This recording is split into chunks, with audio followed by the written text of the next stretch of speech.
Welcome to the Sri Shakti series at the Coffee Corner Show powered by the Emerging India Forum TIF and a tech partner, Prime Infotech Solution. Theme is Breaking Ceilings, Building Trust, the Insurance Trailblazers Playbook.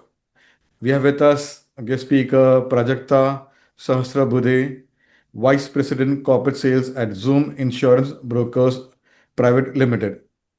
With over 16 years of trailblazing experience across B2B sales, fintech, insurance, and corporate strategy, she is not just navigating the complex world of risk and coverage, she's transforming it.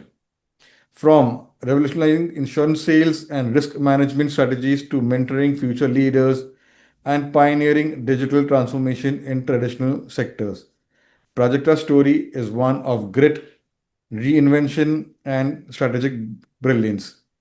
In this conversation, we dive into her leadership style, evolution through industries, and the values that have shaped her as a professional and a person. So, welcome, Prajakta, today's coffee conversation. Thank you so much. Thank you for the lovely introduction, and I'm really looking forward. Okay. So, let me explain you. There will be three rounds: professional journey, personal journey, and a surprise rapid fire round, where the hot Okay, seat and your inspiration, niche marketing, which we that's great. autograph and I'm send to you. excited. Okay. So, friend, I'm Lion Amir Virani, host at Coffee Corner, legal tech evangelist at Prime Infotech Solution, author of 15 books. We help law firms, corporate legal, startup, SMEs, world-class technology, software licensing, and tech training solution. So, my first question, Prajakta, you have led a multi-industry career from fintech to healthcare to insurance. What drew you to the insurance space in particular, and how has the journey been? All right. So, see, career choices, opportunities, avenues, so much has evolved and it has taken a 360-degree turn over the last couple of decades. So, 15, 20 years ago, someone who, may have changed a lot of industries would probably not be looked upon as an ideal leader or an ideal leadership candidate. But today, a lot of things have changed. So, someone who has contributed to multiple industries, having worked in multiple roles, is often celebrated and he's often welcomed to bring in the best practices from multiple sectors. I'm one such person, so I have been associated with multiple sectors too. As an young MBA grad, I started my career in the international market. I have sold ad spaces for a multinational media company. And then my next stint landed me into the fintech space, which continued till the pre-COVID times. And to insurance, to be honest, I was drawn here by chance. It was not planned at all. And but then the moment I set my foot here, it felt like it was my calling, and it definitely felt that I belonged here always. And I find my experiences from the other sectors make a significant impact here to my work in this area. And I'm really excited to grow here because, this sector demands constant innovation. And yet it has to balance with the basic laws of the subject. So it's very different. And I always look forward to grow here. That's interesting. Okay, so let's dive deep in conversation, Prajakta. How do you strike the balance between being aggressive in sales and empathic in service? Sure. So, see, that's a great question, I would say. I'm sure most people picture a salesperson who is, either pushy or he sweet talks you, he manipulates you into buying. But let me tell you, this trend has evolved a lot again over the years. A good salesperson is no longer the pushy or the sweet talker who makes you buy stuff.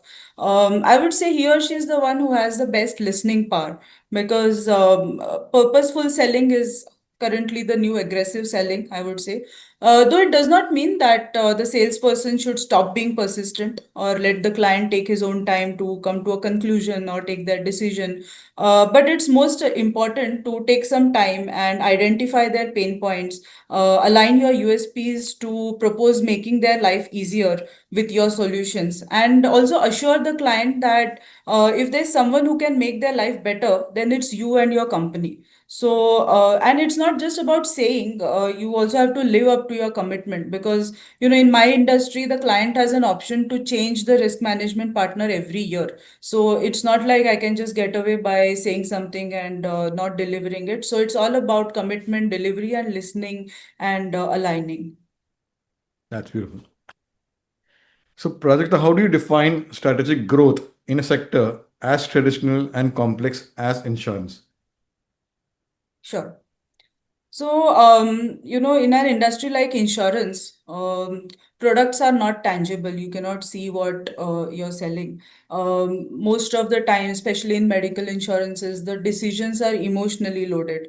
So, strategic growth has to be rooted in trust, long-term value, and also relevance.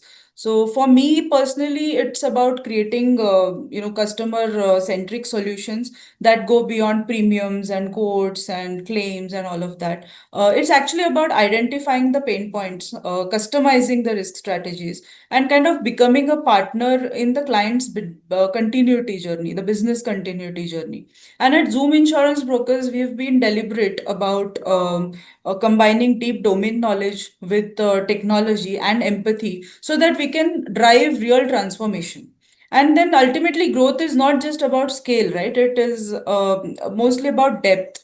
So, and also this traditional industry is developing into a tech-driven one. Hmm, The winners will only be those who can successfully adapt to this technology and bring in innovation. So that's my take on it. that's beautiful. So, thank you for leading me to my next question. What role does technology play in transforming insurance sales today, and where are we headed? Sure. That's again a very relevant and a very contemporary question. So I think at least in my industry, so technology is really shaping the entire industry today. It is definitely turning into the backbone of all businesses, and the importance of tech is solidifying in every aspect and every phase of the business cycle. It's not present in just one part of the business. So, for me, from client onboarding to tracking renewal reminders, automation is removing all the friction that was there in the traditional setups, and it is freeing up a lot of time for meaningful conversations and a lot of other opening up a lot of doors to grow. And I see that APIs, data science, embedded insurance, these things are redefining the customer experience. And but it's not just about what tech can do. Tech is great, tech is big, tech is large, tech can do a lot of things. But what matters is how we use it to simplify the complex processes, to humanize the entire cycle. So it's all about combining uh, humanization and technology. And then you would have seen that this turn of business has moved a lot from traditional insurance companies to a lot of insurtech startups that keep growing up. So yeah, that's how technology is important to us. Uh, okay. So let's go maybe down the lane. Tell us about a moment at Zoom Insurance Brokers that felt like a game changer for your leadership journey. Sure. So so we were working on this deal, and we have set up Zoom in my city just about 7 to 8 months ago. Though Zoom is one of the top five insurance brokers in the country, in my city we are just just started out, and we have been relentlessly working on brand building, nurturing relationships, strengthening bonds, and at the same time we have had this challenge of maintaining the upward curve in terms of numbers. So you might know, corporate deals are very complex. There are influencers to connect, decision makers to convince, there are gatekeepers to cross, there are champions to nurture, and so much. So, this deal kind of made us do all that it takes to win a corporate deal. So I was here spearheading this strategy that not only retained the trust that the client had in us, but it also expanded our scope of services through our added wellness features and the digital ease that Zoom brings to the clients. And it was a turning point, maybe not because we won the deal, of course, but it was because we redefined the way that we position value. So as a leader, what I learned here is that. It's you need to keep calm in chaos. You need to strategize, considering what the client is really looking for, and it takes courage to pitch bold ideas. So that was like a game changer for us. Wow. So another down memories. Was it one impactful a memorable case in your regarding to insurance sales where there has been an impact and the client uh, has come to you and you have solved some what do you say need of the client? Sure. So I can actually talk about the same client. So this was a relationship that we have been building since a couple of years. Corporate sales are always about nurturing relationships. So there were a lot of decision makers who changed, and it was important to strike that chord with each and every KDMs, we call it in our sales language. So it was very important to really find out the pain point that each KDM had with respect to his own KRA. Right, so the procurement guy would have his own challenge of procuring the best quotes. The HR guy would have the challenge of maintaining the health of the employees when it comes to health insurance. The CFO will again look at the balancing that chord between HR and procurement. So it was about reaching out to them all, understanding their pain points, and aligning our USPs with them. So yes, that was. Of course, I cannot name the clients on a public Yeah. forum, but No, that's no, it's fine. We don't want, we need merits of the case. So we don't, yes, if there is the information public domain, the speakers have shared the client details and everything, name of the company. So let's go to continuing the conversation. You have worked with CXOs and HNIs. What's the one trait that helps you close at the top level? sure. So if we zero down to one trait, I would say it's clarity. So, CXOs, HNIs, after all, they are human beings. Probably they have higher intelligence levels, they have better access, but they have less time.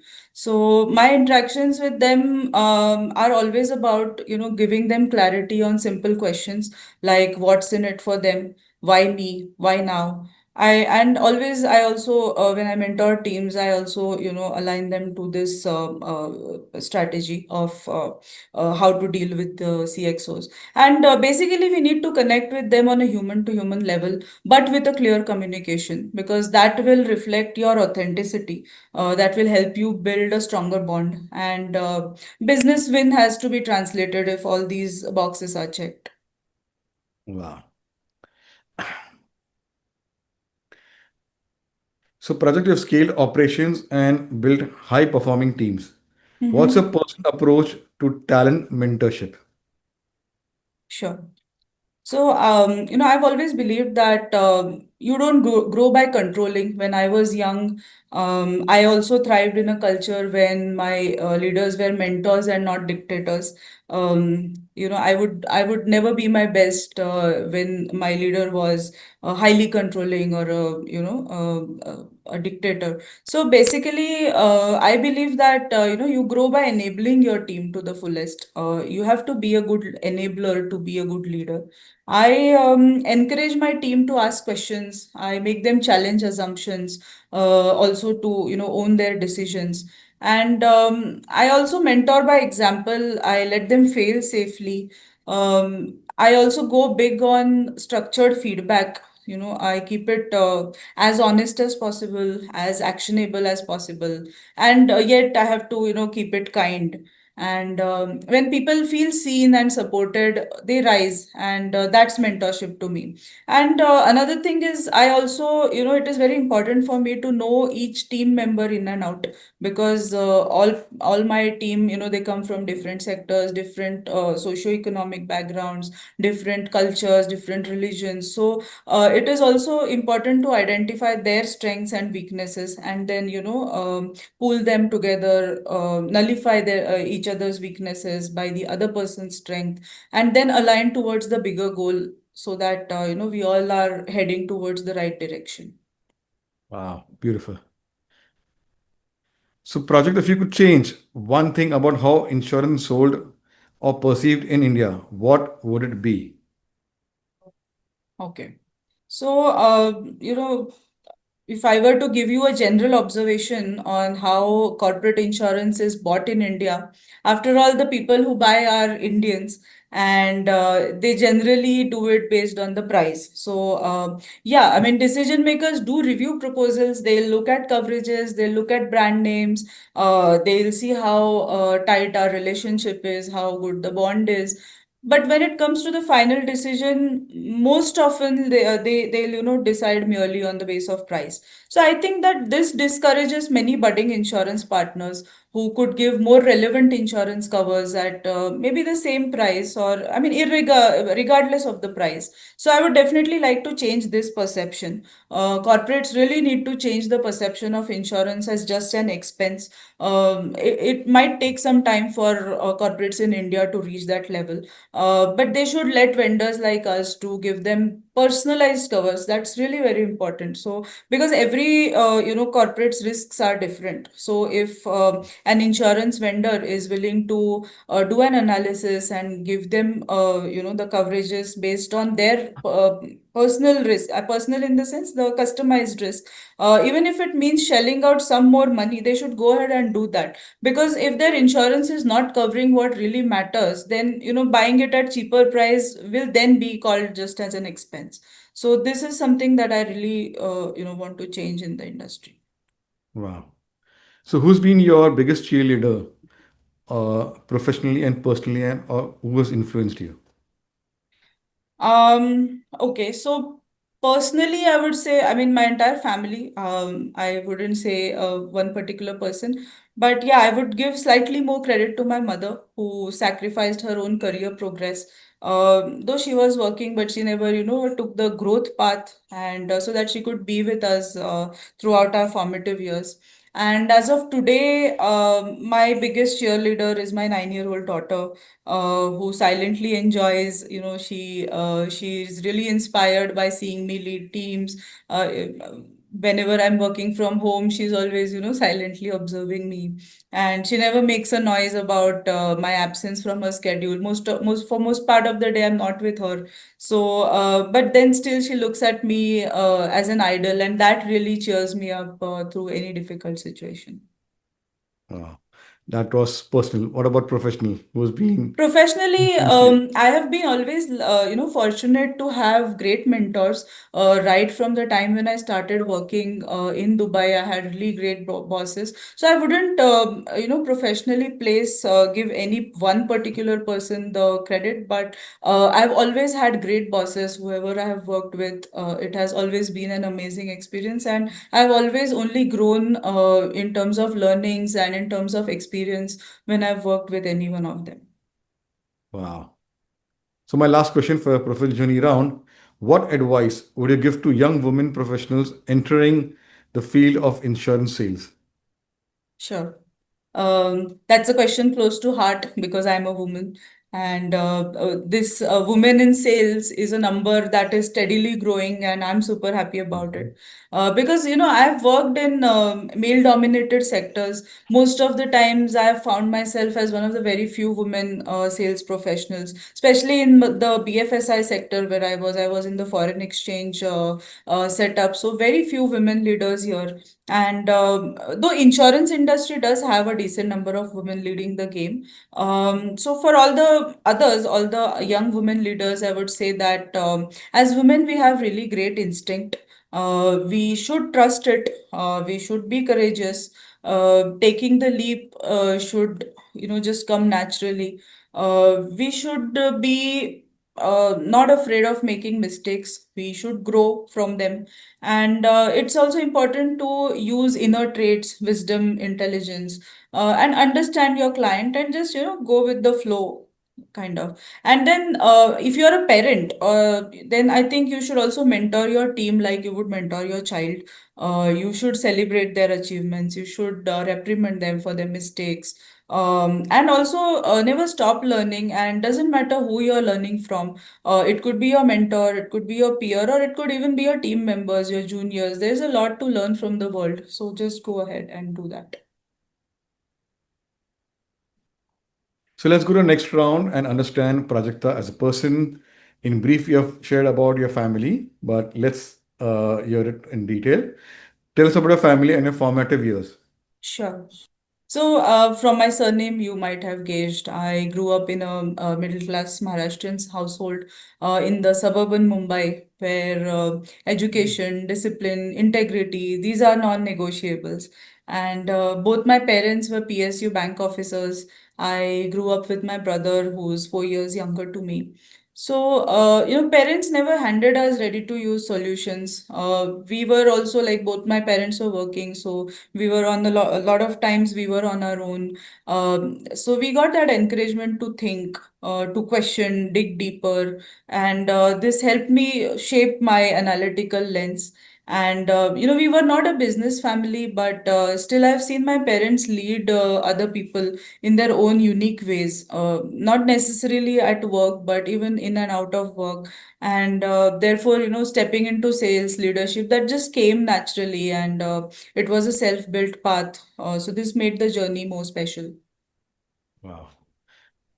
So, uh, Prajakta, why did you select to go to IIM Kazikode? How was the experience and how did it help in shaping your career? Sure.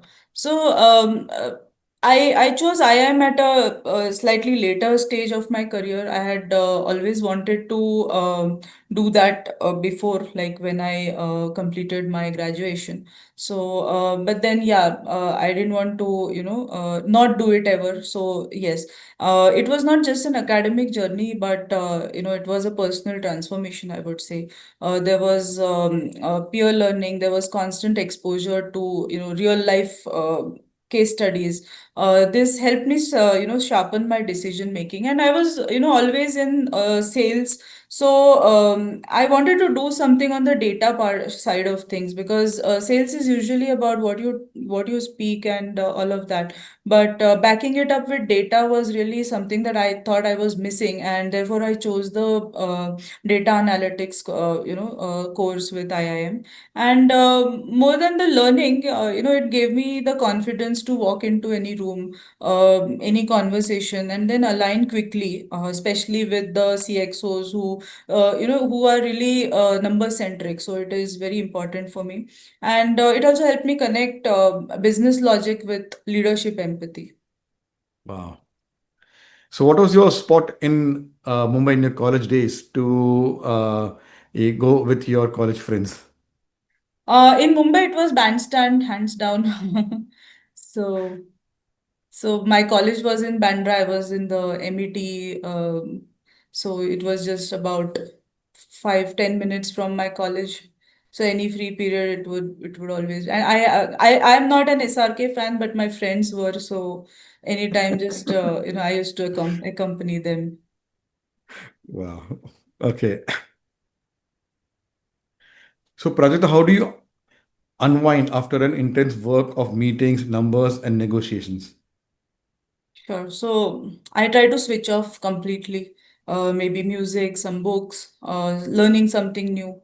But mostly I catch up on sleep. I sleep like a log, and I also enjoy simple things, maybe cooking something, taking a long walk, or just watching some OTT. And mental recovery is very important for me, especially on the weekends.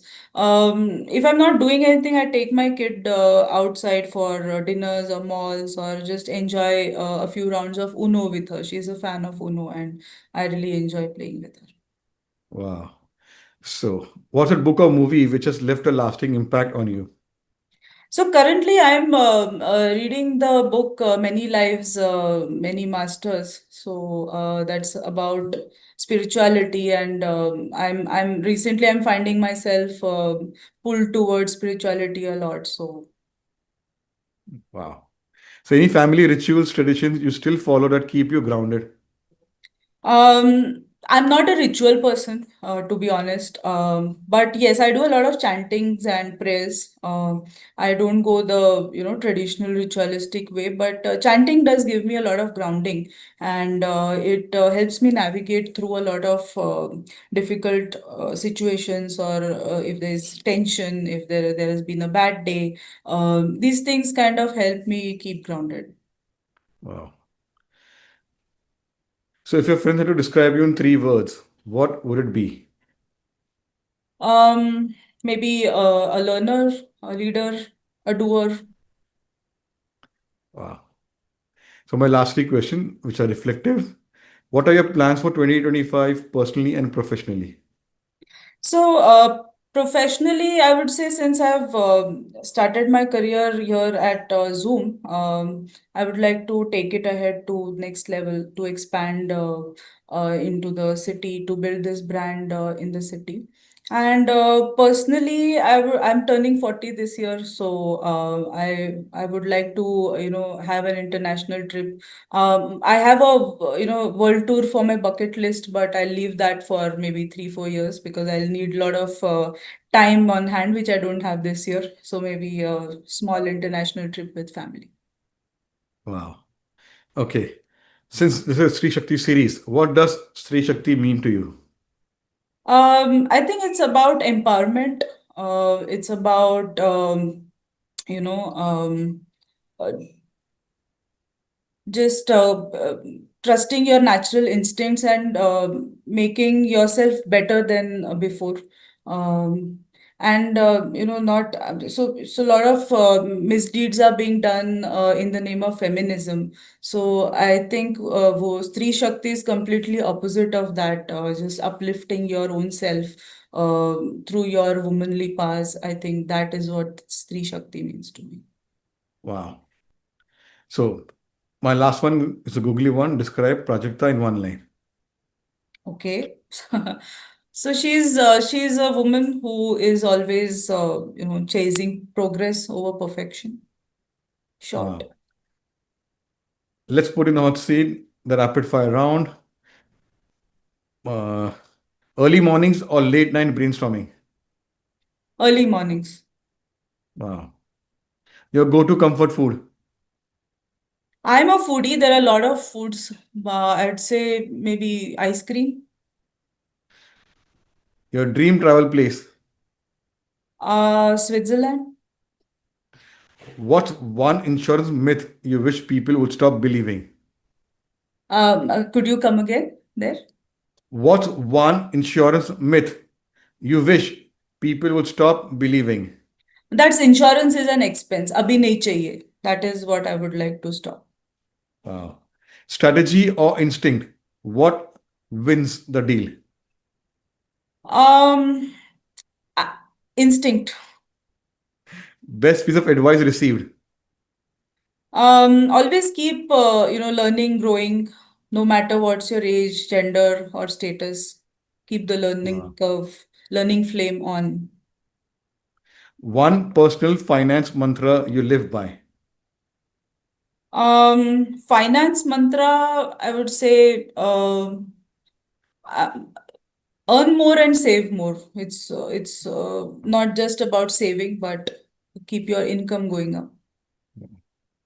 Your favorite Maharashtrian cuisine? Puran puri, Tea or coffee to recharge?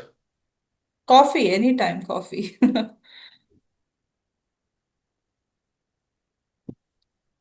So you did well. And here's your book, which will be autographed and sent to you. Thank you so much. It was great interacting with you. Let me find out. Okay. So, what an inspiring journey we explored today with Prajakta, a true trailblazer, redefining leadership in the insurance world. We all know that by selling insurance to individual or to corporate. It's not an easy. There are a lot of things that goes into planning, structures, everything, data. So from breaking industry norms to building trust with CXOs and mentoring future leaders, Project Journey is a story in resilience, strategy, and impact. To our viewers out there, uh, if today's conversation spark ideas, reflections, or motivation, don't forget to like, share, and subscribe to the Coffee Corner Show on YouTube, where there are 500 plus coffee speakers sharing their professional, personal journey. So, this is just one of many compelling stories. Stay tuned for more conversations that celebrate ambition, authenticity, leadership. Until next time, stay curious, stay courageous, and keep building your own trail. So, we a continuing conversation with another coffee speaker and over a cup of coffee. So stay tuned and we meet soon. Thank you. Thank you.